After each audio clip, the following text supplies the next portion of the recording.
We all have a story to tell. What can you learn from other people's life experiences, both winning and learning? See, in sports, you win and you lose when the scoreboard hits 0. But in life, the clock is always ticking. So you might as well learn. Winning and learning, never losing. There's a recipe for success, and there's a recipe for repeating. I think you said it very well, like, to speak to the king in a man,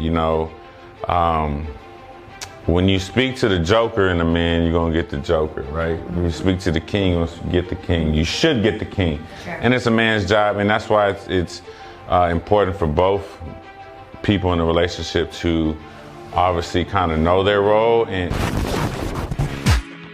we'll be able to contribute. I want to talk about the process of life. I want to talk about life experiences. I want to talk about trusting the process. So I just want to do my part and give back to the community, give back to the youth, and hopefully it touches somebody's lives and motivates them, and that's really what it's all about.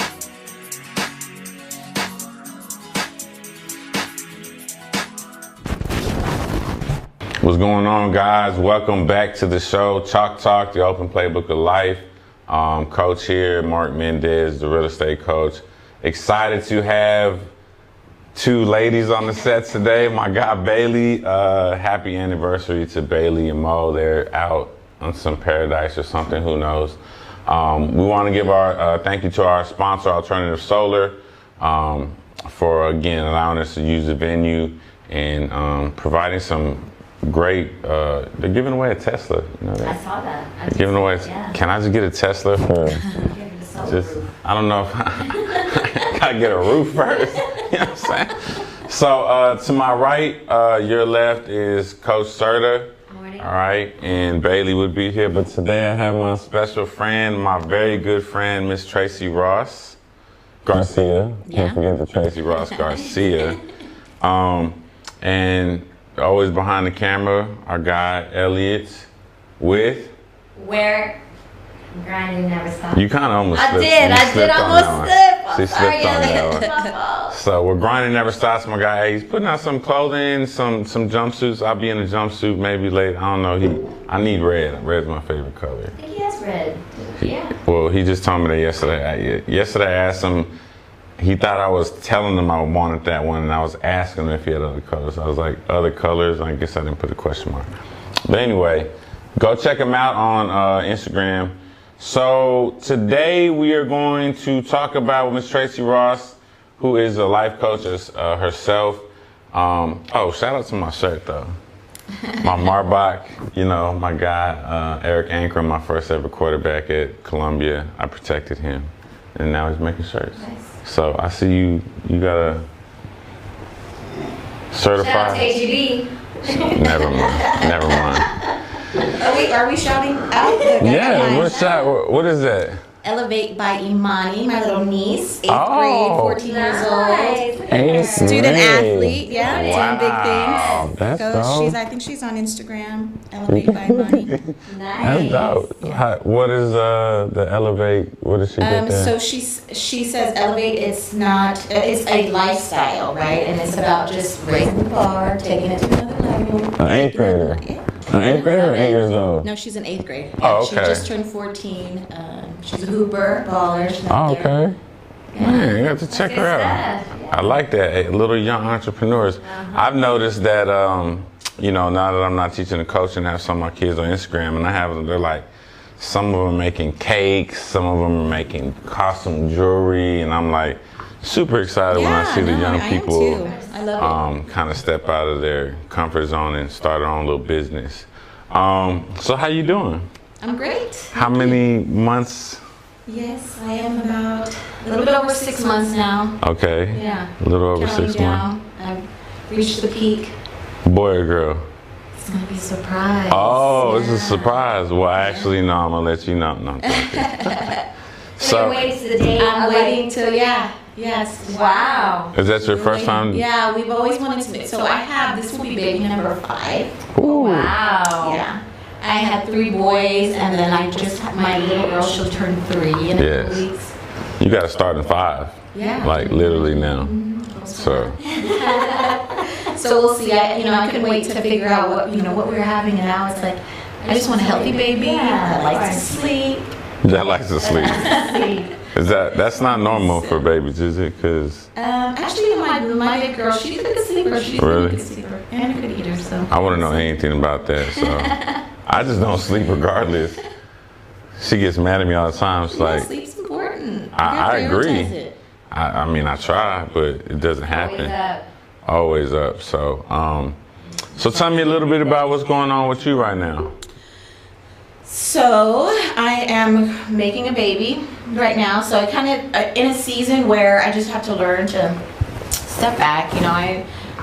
This is not my first rodeo, like I said, and I've always been kind of, I've done it so many different ways. I was a mom who was still trying to get my education degree and find myself in life, and then I was a mom with a career and bringing my breast pump to work and doing all that, and then I was also a mom trying to figure out how to really balance life and work and success and my goals, but overwhelmed, right? And so I was able to, I had to make a decision, and I stopped working. So I was a stay-at-home mom, which was very new to me because I have this natural ambition to go. Yeah. And so I had to kind of embrace that season. And now I'm like, you know what? I know these are cycles. Things don't last forever. There's always going to be these ups and downs, and you just have to, not push against that resistance that's sometimes there. So now I'm like, you know what? I do yoga, maybe 20, 30 minutes a day, and I take care With of my number family. 5? Yeah. And so I'm not on this rush that I used to be on, the time, when is this going to happen? And always looking for the next thing, always trying to get ahead of myself. I'm just really present this time, which feels really good. Where do you think you find that calm? So I want to talk about a couple of things that you mentioned, because the show is obviously going to be, I think, very good for the women audience that we have. But so you talked about those different areas, where you've literally, because a lot of people right now are, or not a lot, but say you have a mom that's still working, and then you have a mom that's, having to provide for their family still, so they have no choice. And then you eventually grew into this just being in the present. So where do you think that comes from? Learning. Okay. And really kind of making mistakes and embracing it, and really kind of there's this process of asking yourself what is it that I want, and I think a lot of times we spend living our life on someone else's terms, what do they want, what do they expect from me,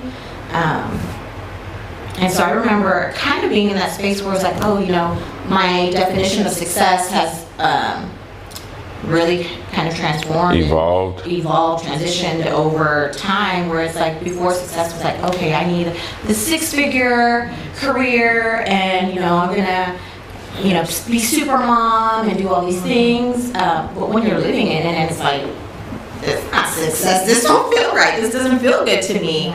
So taking a step back and humbling yourself a little bit to just be well, what is it that I'm looking for? And then going after that without fear of the judgment, or what are people going to think of me, or letting go of what your idea of success was, and kind of reevaluating, what that is for you today. So for me now, it's not about a 6-figure salary in a corner office, which is what I had my eye was on that prize. It's about being able to spend time with my children, make memories with them, still work on myself, be a happy mom, be somebody that works on themselves and doesn't depend on someone else for happiness, but I know how to create that for myself. Those are the things that are important to me now. Okay. You got a question? No, I think you kind of hit it on the head. I think it's just evolving and expectation reality, right? Yeah. As mothers and working mothers and wanting to have certain things, it's a battle in the beginning, trying to balance, what you think you should have and what you should be. I know I struggled with that when I had the kids, because you have to step back. You have twins that are 5. Yeah. So you have to step back from these roles of working these hours, trying to get to the next level. But I also learned that I cannot be a stay-at-home mom. Yeah, it's hard. That was probably harder than going to work. Like, Wow. it was a whole nother, so much respect to women that stay home. I used to think, oh, I want to be stay-at-home mom. No. Girlfriend. I did it for 2 years, and I'm like, I thought I was going to lose my mind. It's hard. It's What so what hard. is like, just for the men out there that would, like, you know, what is hard about being a stay-at-home mom? There's no break. There is no, when you, for There's me, no break, and you don't get paid for any of it. You are, from the moment you wake up to the moment you go to sleep, you are clocked in, you know, being mom, being teacher, being cook, being cleaner, it was just, there was no separation of self for me. Yeah. Oh, you said that. I was going to mention that. I think the hardest thing is losing your identity. Yeah. Because you just become, people depend on you to just be there for them, and then you stop really working on yourself to the point where it's like, well, you know, who am I now? What do I like? Because it's just about the kids, or it's about keeping the home, you know, with harmony. And yeah, it's a challenging season. Sorry. No, you good. Pour all day into everybody and everything. So I think on something on that, like, so there's people obviously that are not stay-at-home moms, but I think you said something. You lose yourself in the day-to-day grind, right? So whether you're a stay-at-home mom or you're working at a job, right? You said you lose yourself. Yeah. How can someone who maybe doesn't have kids, or not, you know, not in the family, but they're just in like a rut, like, you know, we talked about Bailey before, because I know Bailey's not in his purpose, and I bring him up. Even if he's here, we will talk about this. But he does not like what he does on a day-to-day basis. So how would you coach somebody to, whether you're a stay-at-home mom or whether you're working a job that you really hate, but you know it's either a good paying job, it provides to put food on the table, and it's what's a necessity, to allow yourself to keep growing? Like, how would you coach someone to keep growing? I think that if it's important, you make time for it. Even if it's 10% of time. If it's an hour or 2 day, like, you know, that's one of the things that I tell the women that I coach. It doesn't have to, it's not going to happen overnight. And, you know, a lot of the women that I talk to are overwhelmed. And it's like, well, if you can carve out even an hour in your week, you know, 20 minutes in your day by waking up a little bit earlier, waking up before your mom, you know, waking up as yourself, like with your cup of coffee, with the word, with something that allows you to connect with yourself. God's going to show you answers, but you just got to spend that time with him there. And it's not, you know, not everyone has the luxury of, you know, having that me time, but you can create it. You can find it, especially if it's important. For people who have these careers that they're in that they don't love, but they're getting things done, then make time for your hobbies, make time for the things that you do love.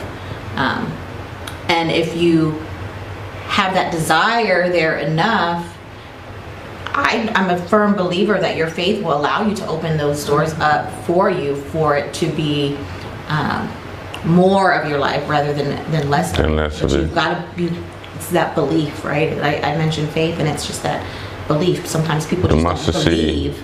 People don't believe that there's something out there better, or that they can be doing something better, that they can turn it around. If you don't believe it, it's not going to happen for you.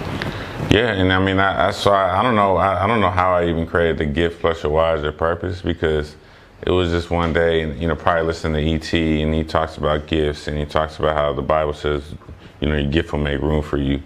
And then he talked about the why. Like, I just don't think people understand, like, you have a gift. Yeah. You know, your gift is not always going to be what you think it is. Right. You know, people want the gift of, I have a friend she's looking to start a business, and I can't tell her yet, because she would kill me if I brought it. But we had this talk last month, and it seems like a very simple idea, right? But what she's doing with it is she's using her gift to really create this business, right? Versus I think a lot of people will try to get into something that just either makes them money or that it's going to be a fast, quick, thing.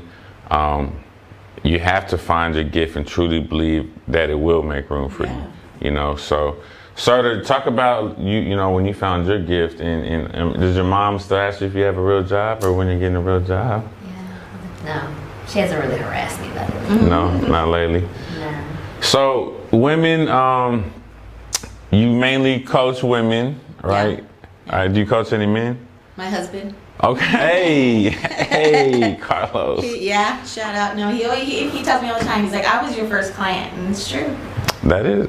So, how did you get into this part of, and what season did you kind of get into that in your life? So, when I had my youngest son, who's 5 now, I was working a job that on paper, it was perfect. It was everything I needed. I was a director, and I made this huge jump in my career, and then I started my master's program.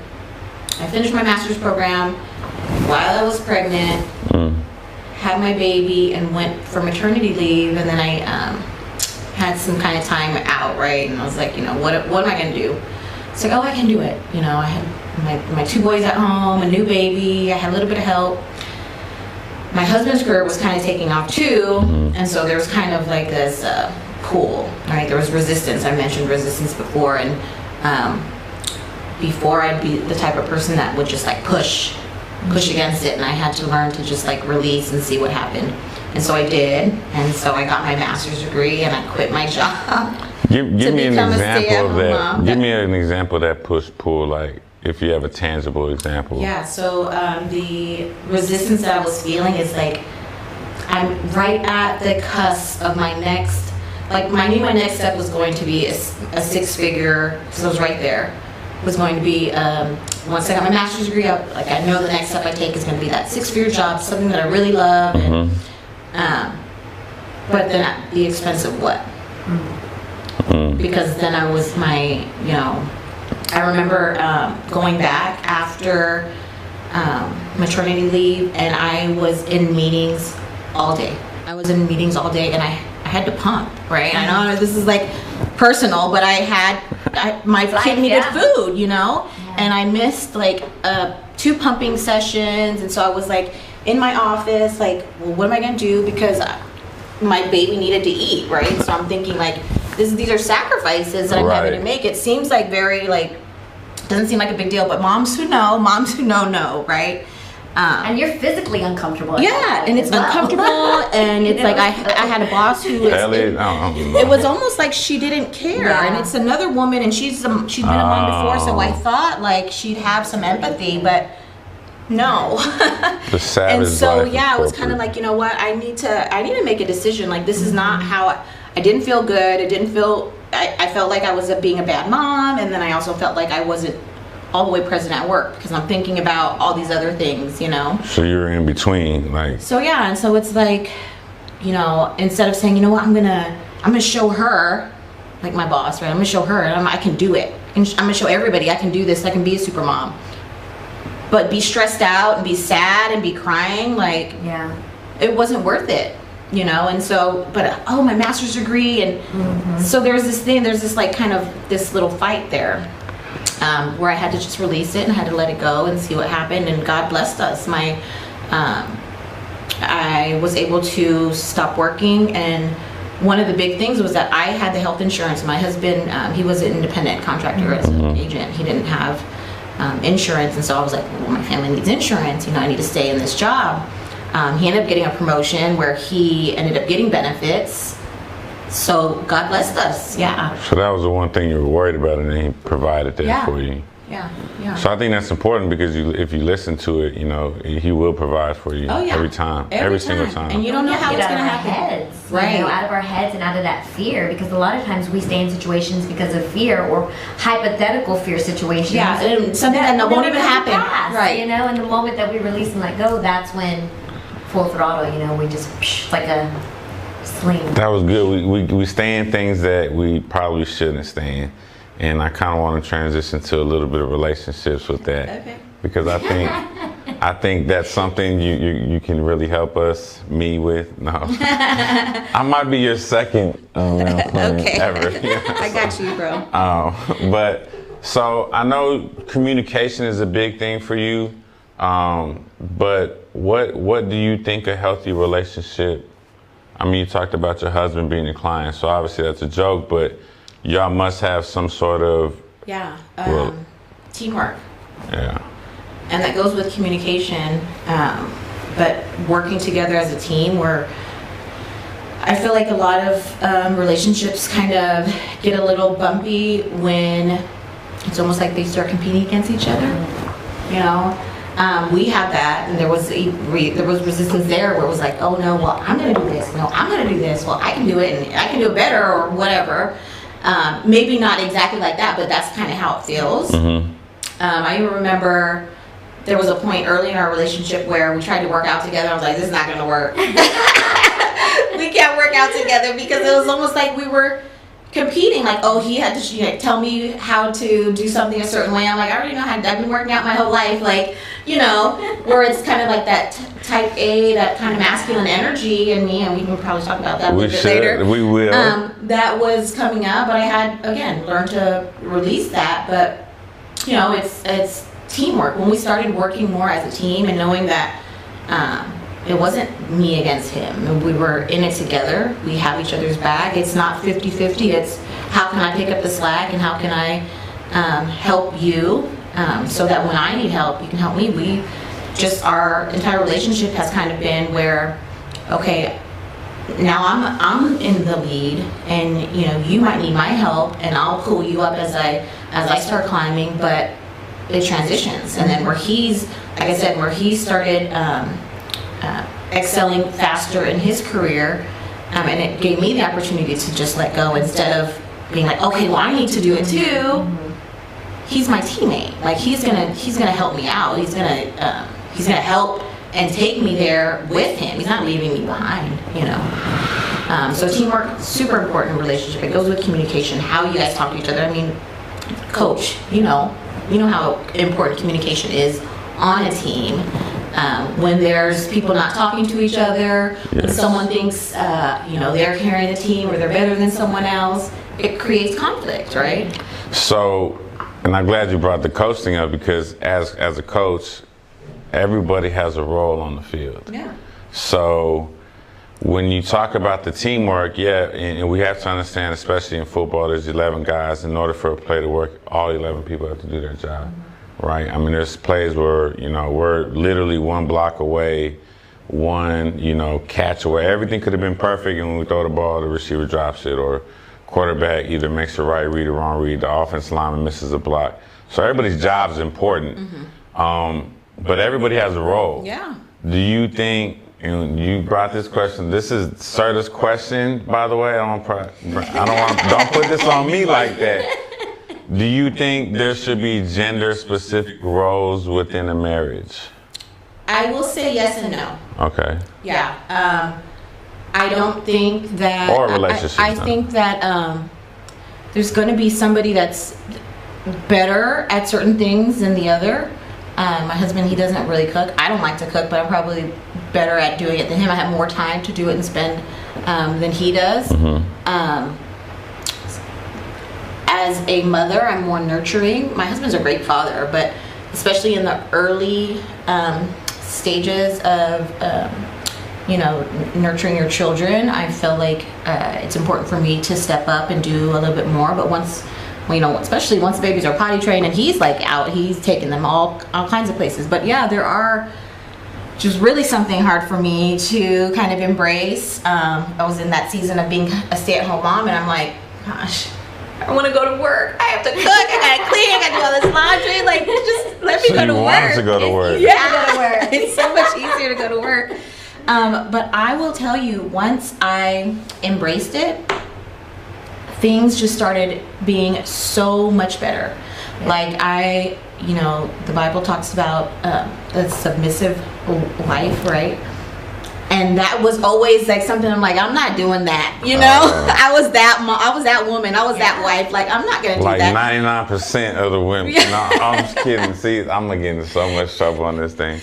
However, there's truth in it. Once I was able to kind of just embrace, like, you know what, God doesn't get things wrong. Like, he says these things for a reason. What happens if I do, right? Again, that resistance was there for me to just push against it. I'm not going to do that.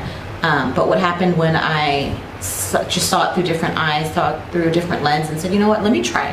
Let me see what this is like. Let me see what this is about. And it opened up just, my husband stepped his game up. He was able to do things with his career that allowed me to really kind of just like have more free time, which sounds crazy, you know, but like I said, it just opened up a new world for us, because I was able to kind of step into that role as just being like, you know, I am going to cook, I am going to clean, I want him to have a warm meal when he comes home, because he's the provider, and he is doing all these things that we want our king to do. And so what's my role? What should I be doing?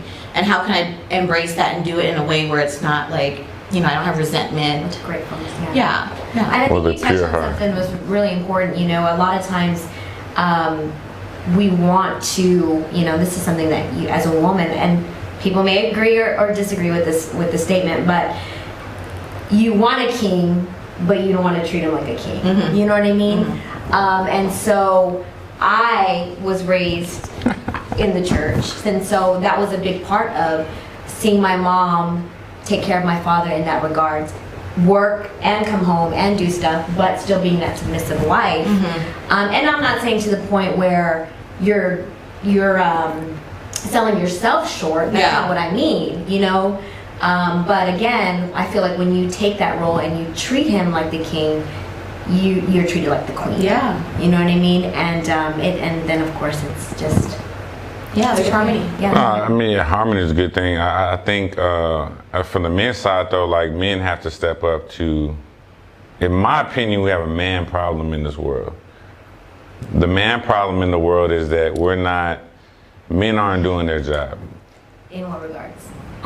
Raising men. Okay. I think society's gotten softer because of that. And I don't even want to say this. This would be so much controversy on the show. But I don't want to say it. I'm scared to say it. But I don't think women can raise men the way a man should raise I don't think there's anything wrong with that statement. And it's not to say women aren't doing it successfully. That's not what I'm saying. But there's a role. There is a role, and I think you said it very well. Like, you know, to speak to the king in a man, you know, when you speak to the joker in a man, you're going to get the joker, right? When you speak to the king, you're going to get the king. You should get the king. And it's a man's job, and that's why it's important for both people in a relationship to obviously kind of know their role and play their role well. But I think it's important that what you're saying is, like, you've been through all phases, and not to lose yourself. But losing yourself, like, you wanted a career, right? The 6-figure career. You're in a career, right, where you're in a demanding time right now. So evolving in your process and realizing sometimes it's going to change for people, I don't think we do that good enough. Like, we don't realize, okay, or hit checkpoints in our lives, right? Maybe it was your first kid, second kid, where you checkpoints, so it's like, okay, this is my new either goal, or this is where I need to get to next. Because if I don't change my mindset, if I don't change my trajectory, and a lot of times, unfortunately, marriages are what suffer from it, is because people don't get on the same page. You know, it's important if, you know, Carlos is a provider, right? Well, he's got to really be a provider. You know, it's the same way, you know, if a woman's going to be submissive, you know what the Bible says, then the man has to be all of that, covering them, praying for them, you know, being a provider, and all those things is what a man has to do. And either way, if he's not doing that, he shouldn't be able to tell you to be submissive. That's true. You know, so let's talk about. Y'all good on that? Yeah. I mean, we sure. And we could. Yeah, if you want to, is there anything else you want to bring up? I know What did you say earlier that we want to talk about also? I forgot. I should have wrote it down. But what would you say? Oh, we talked about dating, right? So let's kind of reverse it. Let's go to dating, and getting into this and finding the right person. And I'm gonna be taking notes on this the most. Well, for the record, the dating game has changed since you know, me and my husband have been together for 16 years. Okay. Married for 11. It's not the same. I know that. But a lot of the things that as a woman, that if you are, you know, on the market, or if you are looking, there are certain things that you should look for, outside of, you know, salary, what his job is, what his benefits are, what his bank account looks like, all those things, and be able to find like real qualities that you can work with. I mean, me and my husband, we met when we were young. Mm-hmm. We both didn't really have too much, you know, too many assets or anything like that. Yeah. But I knew he was very ambitious. He had a great relationship with his grandmother, his mom. Mm-hmm. So the type of respect that he had for women, and he was kind, and generous, you know. And so those were qualities that I saw in him that, you know, I was like, I can work with this. We can work on this together, and you know, I'll help build him up while I build myself up. Of course, it wasn't all that smooth, but we helped each other to be who we both are today, and it. You know, now he's this top 10% man, but that's not who he was when I met him. I don't even know what to talk about, top 10% man. That's crazy. Should dating be different, or why? We talked about the dating scene has changed. Like, I mean, I talk about life experiences all the time, right? Why has it changed so much, you think? Technology and the comparison game. I think people always just see like the highlights, and people try to compare what that looks like for them. You know, this world of social media that we live in, that's just how we communicate. That's what we think the reality is, and it's not. In fact, that's not reality. That's like the highlight reel, right, like people always say. And so we try to live up into these unrealistic expectations of what it's supposed to be. Nobody sees what happens behind the scenes. Me and my husband have a great relationship, and we still date, right? Mm-hmm. We're married 11 years, and we still go on dates, but there was a lot of work behind the scenes to get us to where we are, and you've got to be willing to put in that work. I think people are waiting too a lot. You know, people are waiting later in life to get in relationships, mm-hmm. and so I feel that people are more set in their ways at these older ages, and maybe not as willing to grow with somebody, because I know that, you know, a 20-year-old is a little bit more flexible mm-hmm. than a 40-year-old. You know, like, no, this is, you know what I mean? So not if you do yoga. So I think that might have something to do with the dating world now too, is that you feel as a 40-year-old, or, you know, and I'm saying you as in, I'm speaking to myself. You're 40? I'll be 40 this year, yeah. That, you know, a man at 40 should have this, and that. Mm-hmm. You know what I mean? Versus a 20-year-old, well, they may not have all those things. We'll work on them together. Mm-hmm. So, I think that might have something to do with. So, but let me ask you this on that. Like you're saying, and a man. So, to me, it's contradictory a little bit, because you're saying a man at 40 should have this, and that. But what if a man at 40 is just really coming into finding themselves? And I'm totally good with that, because that's where I'm at. You know, I'm 40, and I can honestly say I'm in a season of just really finding myself, mm-hmm. And dealing with my issues, and dealing with, you know, myself in that regard. So, yes, I can see how that works too. But do you think the dating scene has changed, or because maybe there is a man problem in women, or, you know, the independent woman? I think that has a little bit to do with it. I think we have I kind of touched on it earlier. I don't know if it was on the recording or not, but this like masculine energy that we carry with us. Yeah. And I think it just has to do with, maybe that's just how society has evolved these days, where we're like this independent woman and we're going after these certain things. And maybe we were raised only by our mom and we saw them have to do all these things. And then maybe also, I tell my husband this all the time, and this was kind of like a little point of tension early on in our relationship, where it's like, he saw his mom, he was raised by his mom, do X, Y, and Z, do it all. And then so that was the expectation for me to do it all. And I'm like, well, I'm trying to work, I'm working too, and there's some of this that you could be doing. So getting on the same page there, like, what is my role and what is your role, and how are we going to fill those in a way that we are complementing each other.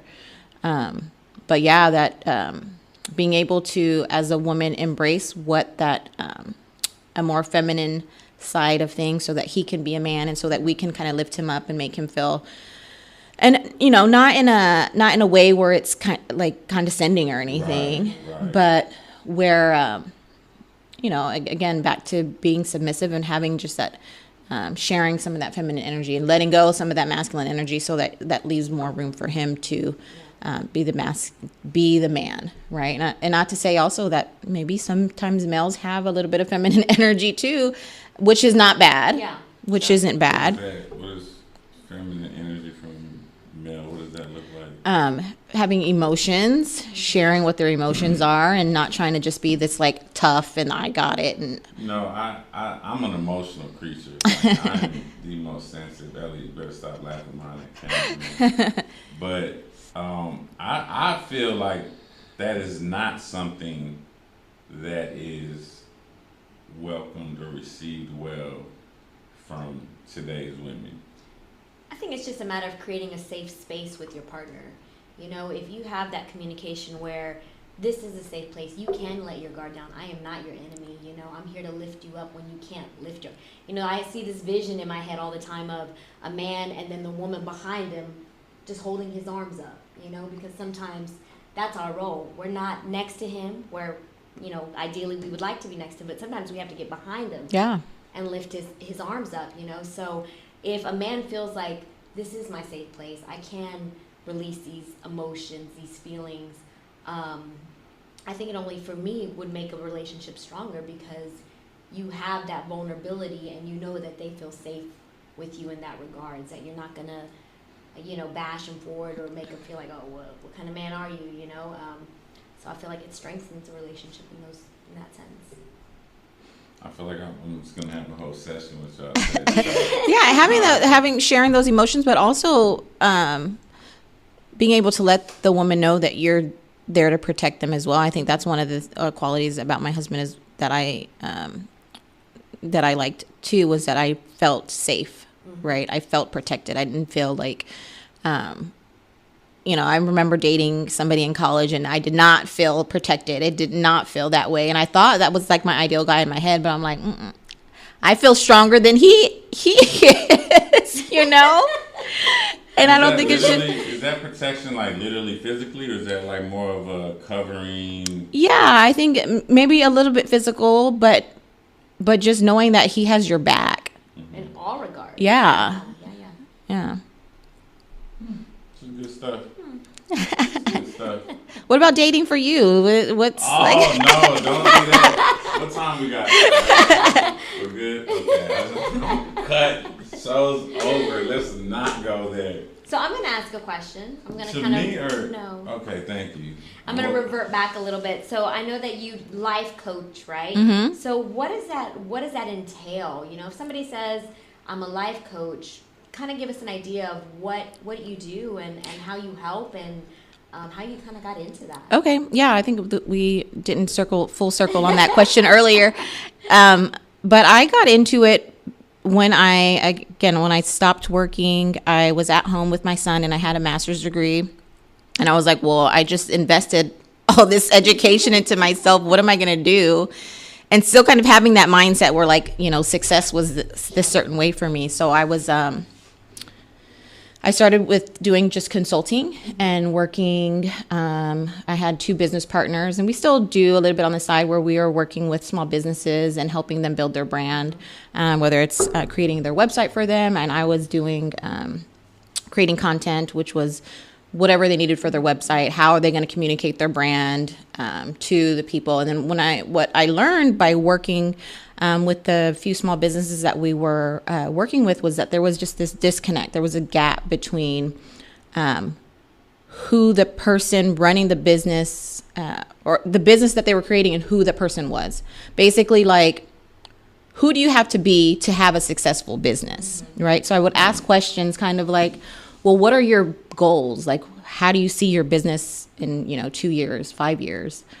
And they didn't really have like an answer. Like, well, they knew they wanted success. They knew they maybe financially how they wanted to see them, but who do they want to be, right? And that goes a lot into, especially if your business is your brand, right? And that's who you're presenting to your audience. Is like, okay, well, who do you have to be? And like, you have to really embrace that, right? You can't like say, I'm the real estate coach, but, behind the scenes, you're somebody else that's like, not uplifting, and you're not doing these things. How can you be that and show who you are in your business, right? And so I would kind of talk to these business owners about, well, how do I even create goals for myself? Like, I don't know what my, Is it like business owners that didn't know this stuff? Yeah, and I mean, they had like maybe kind of surface level things, but when it really came down to it, because I think I was thinking for myself, like how I got really kind of lost in where my career was and what success meant for me. I really wanted to help them make that connection for what it meant for them. Like, so if you're running this business and you're working, 90 hours a week, is that really what you're wanting? Or are you wanting it to be to where you're creating freedom for yourself? And how are you going to create freedom for yourself? How are you going to continue to work on yourself and be an asset to your business, especially if you're the only person working on your business? So it was a lot of people who were, overwhelmed, the only person in their business. I don't know what to do. I don't know how to, social media is a big thing. And that's kind of my background is communications, marketing, and PR. So, sharing with them like ways to like manage their schedule, like how they want to show up on social media. What are the messagings that they do want to get out when they are on there? How to build their confidence, in their business. So a lot of like inner work. Sure, yeah. I think it mostly had to do with who they were rather than like, my background is communication strategy. So we talked about the strategy, but also like, well, who do I need to be to carry out this strategy? Yeah. I love that because I think you found, you used your education to find something that meant more meaningful for you. Yeah. Versus it could have been a corporate job that you, like you said, you could have been making that 6 figures and maybe, not being as happy. But then now and like you said, God doesn't make mistakes. So you went through all that. You went through your life experiences, as we always talk about on the show. And then it really molded you into now this season of your life where you can take that experience of not only life and then helping other people connect their why. Mm-hmm. And how am I doing on my branding, by the way? Pretty good? Yeah. I'm all right. That's you really did. important. You kind of made that connection for yourself. I like it. I did. Obviously leaving coaching, which I love, but realizing I needed a different vehicle to impact more people, right? And I wouldn't have been able to do that staying as a coach. Yeah. And it was hard, man. It was hard for sure. Like for sure. I get emotional. I miss the kids. I do. But I think a lot of them are watching, and a lot of them are liking it. But we have to be able to move. The more and more we talk about the process, and I believe in the process so much, the more I keep going back to, you said the process is ever evolving. I never really thought about how the process just evolves so much. I think you got to have those ingredients like we talked about, but what I'm going with this is like your process is completely changed, but you use your gifts that you have and then your actual education. And I think people get stuck in not knowing how to evolve. Yeah, I think they, in their head, they think it has to look a certain way. Yes. Yeah, I was there too. I was there where it's like, oh, well, that wasn't the path that I thought that I was supposed to be taking. But again, as long as you said it's this evolving process, as long as you are like kind of staying with, okay, true to who you are. And another one of those things is like listening to that inner voice. That's kind of that guidance for you, and making time to even hear that or be in touch with it. Kind of tells you if you're on the right path, where you're feeling like, okay, well, where do I need to pivot? Where do I need to kind of pause or kind of be still for a second so I can make sure that the next step I take is getting me in the direction that I want to go. Some business owners that I worked with, it's like, oh, well, I need to, I don't know, maybe I need to hire someone. I need to hire somebody. And I'm like, well, is that really what you need to do? Or is that what you think the next step is? And so kind of being able to hold space for them to really talk through what's next for their business. I think that's a really important thing in coaching that I do, is because the business owners are so busy, that you're just like always in your head and you have these ideas, but you don't know how to implement them or how to prioritize, how I want to make the next move or what's the right thing to do. But when you have that space for them with somebody who has, just a neutral stance on it, and who kind of has some experience and some knowledge of just the space to share those things with that are going on in your head, and to kind of help you talk through it, plan it out, get it on paper, and execute it. And, a lot of times people are just like afraid to even take the step, right? They don't want to fail, they don't want to mess it up, but you've got to see it and you've got to like move in order to correct. If you're too afraid to take action, then you're never going to get anywhere. Execution, to the ET conference is all about execution, because like you said, people have great ideas. I mean, I think COVID is really, it's like the side hustle of the world. Like everybody has a side hustle, and that's definitely not a bad thing, no. Right? But it's like a lot of times people will wait till their back's against the wall. And I'm one of those people that I work better when my back's against the wall. Mm-hmm. But you have to try to grow in that, because if COVID didn't happen and people weren't losing jobs and people like, these people had these resources and these gifts all along. Yeah. But nothing was forced. And I think God will do that. You'll be forced into a situation, if you're not following what you're supposed to be doing, to really get on something. I think everybody in here is kind of self-branded, right? But also with that is your character is so important, Yeah. How you treat people is so important, because I don't think I get business with real estate because I'm the smartest realtor. I think I'm pretty good, but I work on my craft. I learn, I read things on the market and things like that. But, the majority of my business is sphere of influence. Yeah. Because of how I've treated people. I think, it's my opinion that I've treated people fairly, no matter whether you're the janitor, the kid that I just hired at the call center at 18. I was trying to mentor you then. Mm-hmm. And then now you're like 30-something, and now they just remember that saying is, people remember how you made them feel. Right. It's like they'll never forget how you made them feel.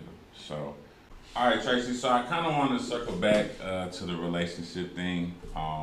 Maybe because I'm selfish. I don't know. But you talked about. I want to know if you can give me 3 things that you think is the most important to having a successful relationship. You talked about teamwork.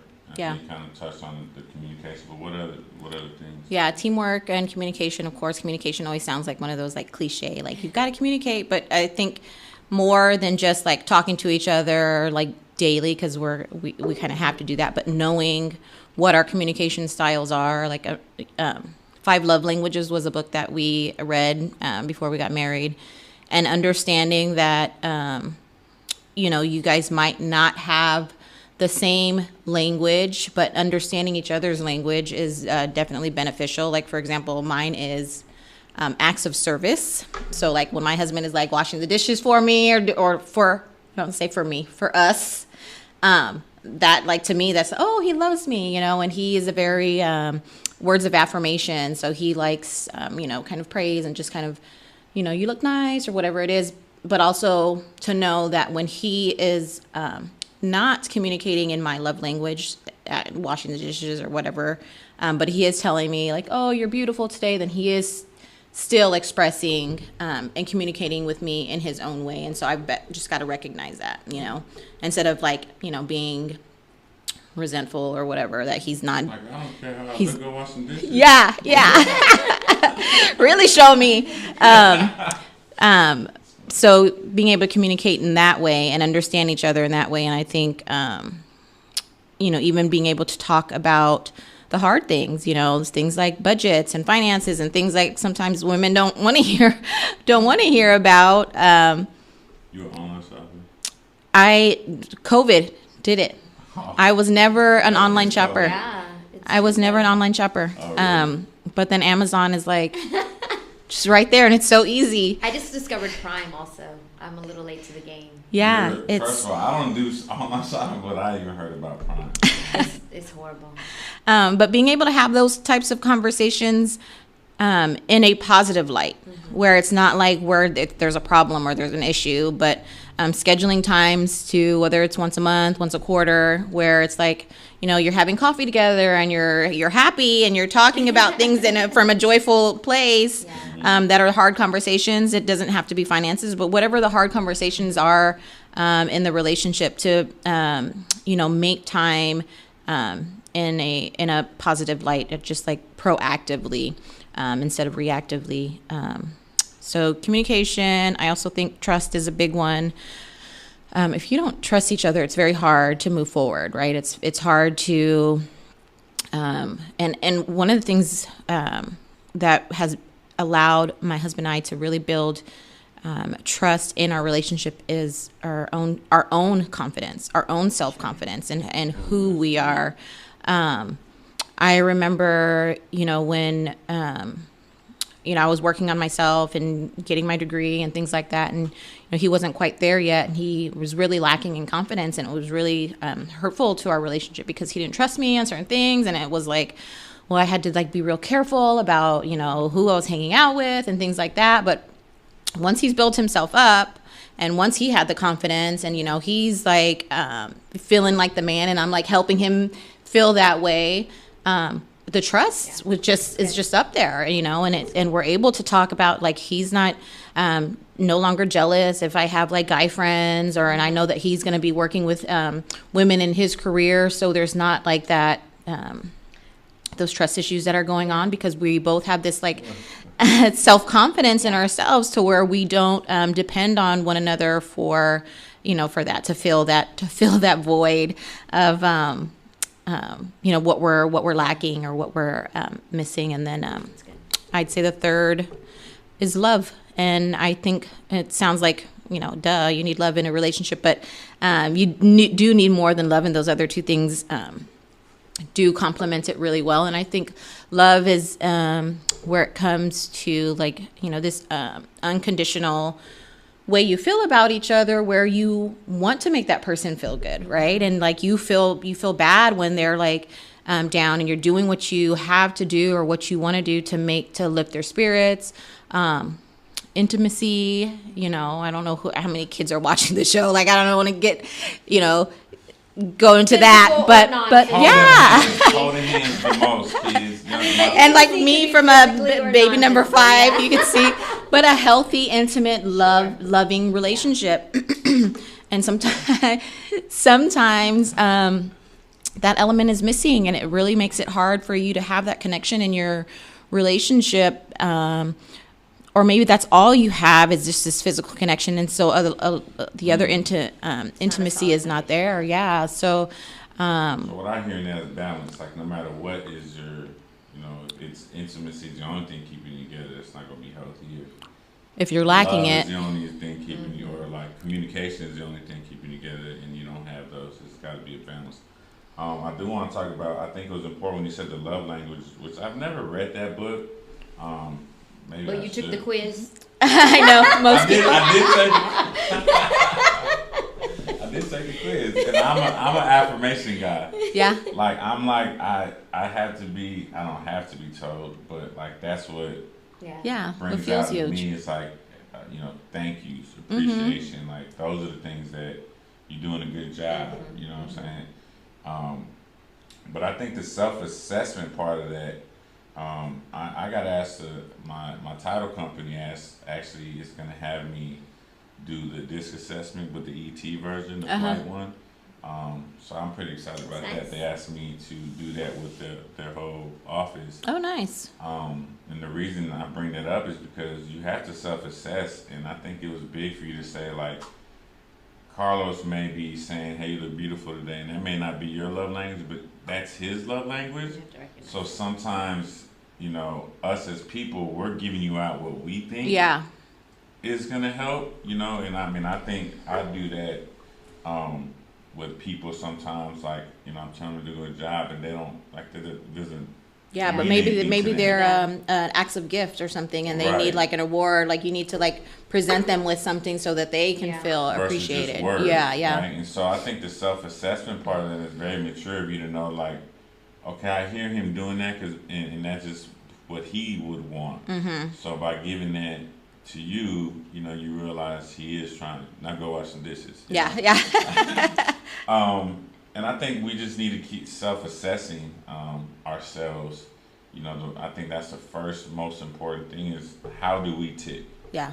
And that's important, I think, in a relationship. I'm the last person to give relationship advice, but actually I'm very good at giving relationship advice. It's just bad about being in a relationship. Like, if you're watching, Mark is single and here we go. My DMs. If you self-assess who you are, and then especially in a relationship, if y'all both self-assess and you know what makes each other tick, right? Then you can come together and try to react better to how someone handles the situation. So if you're a high in the disc assessment, if you're a high D versus a high C, like someone that's ET talks about, the high D is like the pilot, and then the I is the flight attendant, the S is the grounds crew, and then the C is the air traffic control. Yeah. So each of these are all very, very important, right? But the pilot only cares about getting you from point A to point B. The flight attendant's very much like E, like the experience. The grounds crew is people like are in the background, and then air traffic control is obviously in the background also. But we need to self-assess in the fact that we got to know how we react to other people, and this is just not only in relationships but corporate world. Yeah. Your parents' relationship. I know me and my parents butt heads. Me and my dad butt heads a lot, and it's like me trying to grow is like, okay, I know how he's gonna react. Yeah. I know. Do not bite on this. Yeah. You know what I mean? But that's the ever growth and evolution that we have. So Tracy, just tell us, lastly, where people kind of can reach you. And I just appreciate you coming on. I really wish Bailey was here because I'm sure I'm glad Bailey's not here. Bailey would have been directing all of the questions towards me and asking you, like, can you help Mark find something, or can you help him? Because his problem is, because Bailey claims to be my life coach. That's my life coach. I see. So I don't pay him anything though. No, it's good to have someone in your corner though.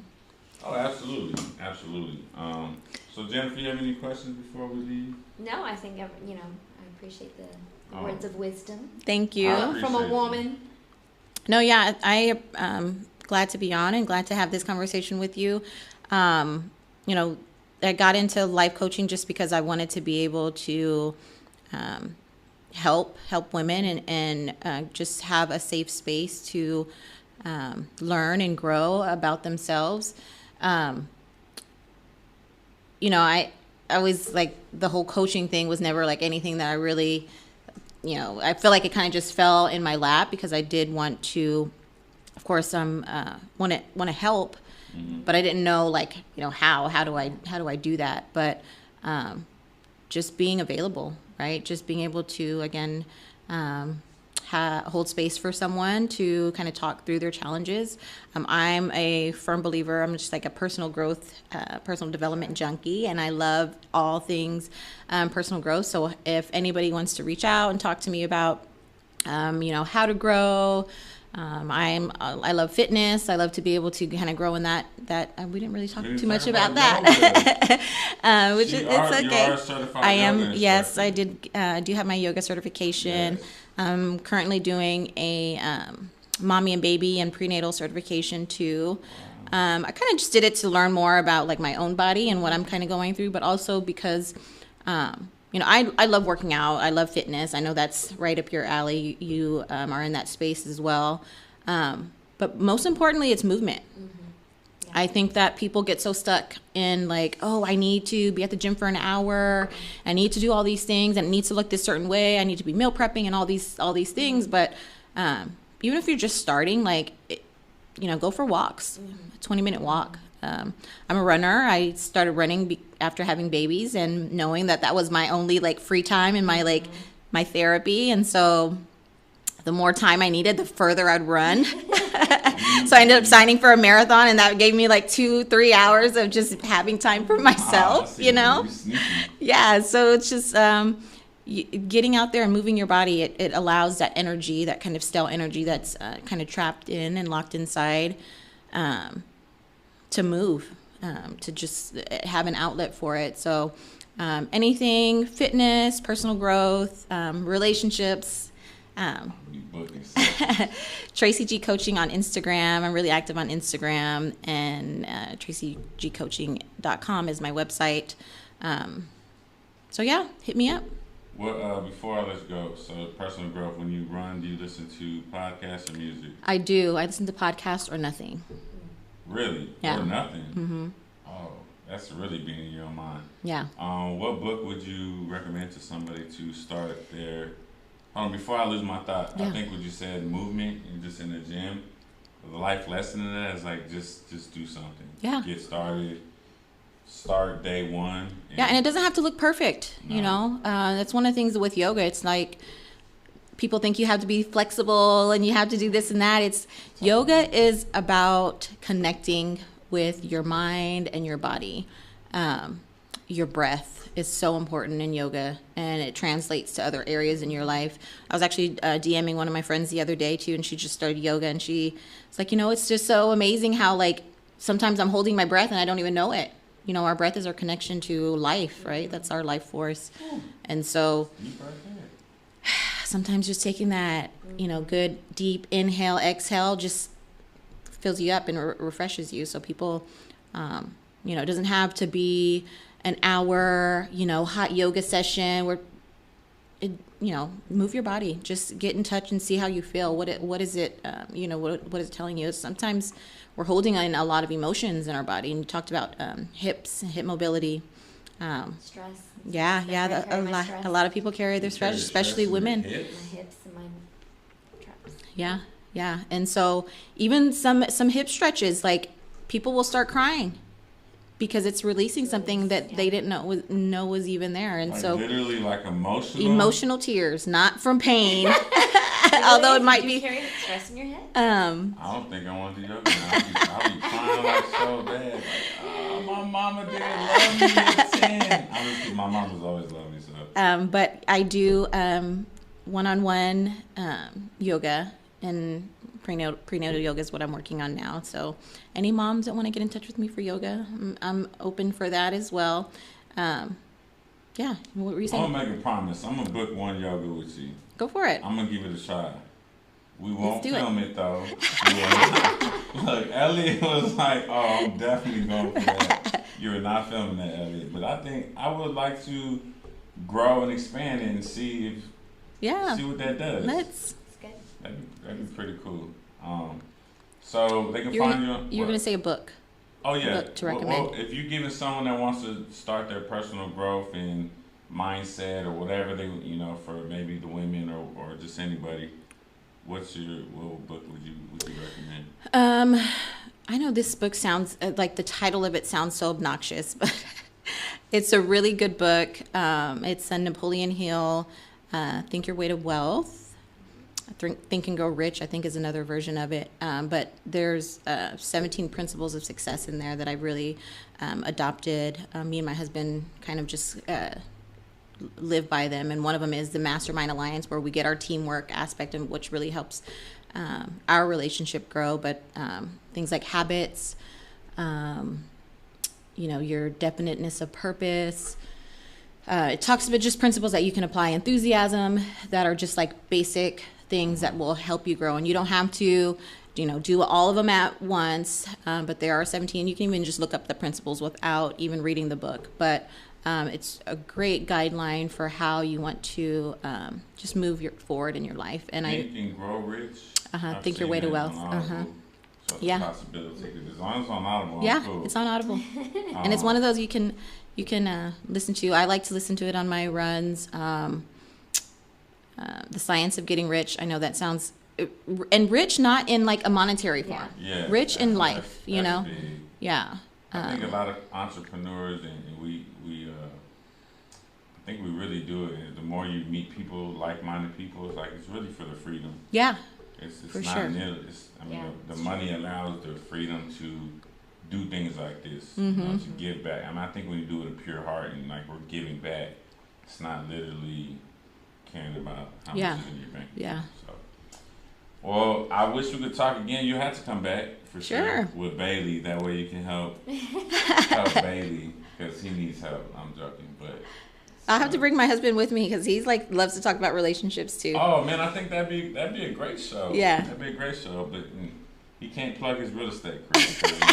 That's my conflict of interest. Yeah, no, not at all. No, Carlos, great dude, man, and I've seen his transformation, especially in the fitness too. So I get a little jealous sometimes. Like, I'm like, damn, let me get it. Let me go. Sir, well, you gotta go to session. Calm down. So I really thank you, sis, for coming on. Thank you for having me. So Tracy G Coaching on Instagram, and TracyGCoaching.com. Mm-hmm. So creative. I know. Keep it simple. It works. Serta, anything before we close? No life wisdom lesson nugget. You don't want to drop a nugget? Drop a nugget. No nuggets. Be kind to others. Be kind to yourself. Be kind to others. Be kind to yourself. Well, we want to thank you guys for tuning in. I believe this is episode 5 now. 5. Shoot. Wow, we're getting up there. So, all right. Thank you so much. And we want to thank our sponsor, Alternative Solar, once again. My man behind the camera, where grinding never stops, Elliot. And then Certified Fit. Certified Fit. Certified Fitness. Yeah, Certified Fit. And of course, the real estate coach here. And then Mr. Self-Made is on a beach somewhere. So thank you for tuning in. Again, we just want to keep encouraging, keep providing some life experiences, different life experiences. Our next episode, we're going to have a Navy recruiter on, talk about the military. So again, remember your gift plus your why is your purpose, and we'll see y'all next time. Thank you. What's up, guys? The real estate coach here, man. Just want to thank you guys for all the support. Chalk Talk, the open playbook of life. Please like and subscribe on the YouTube. Don't forget to hit the notification button so you can get updated on when we drop episodes. And also, if you're trying to catch up on the latest episodes, just go ahead and click right here and you'll see that. So again, we appreciate all the support. Leave some comments, anything that we can do to get better and provide you some topics for the show that'll help you. We're all about it. So remember, your gift plus your why equals your purpose.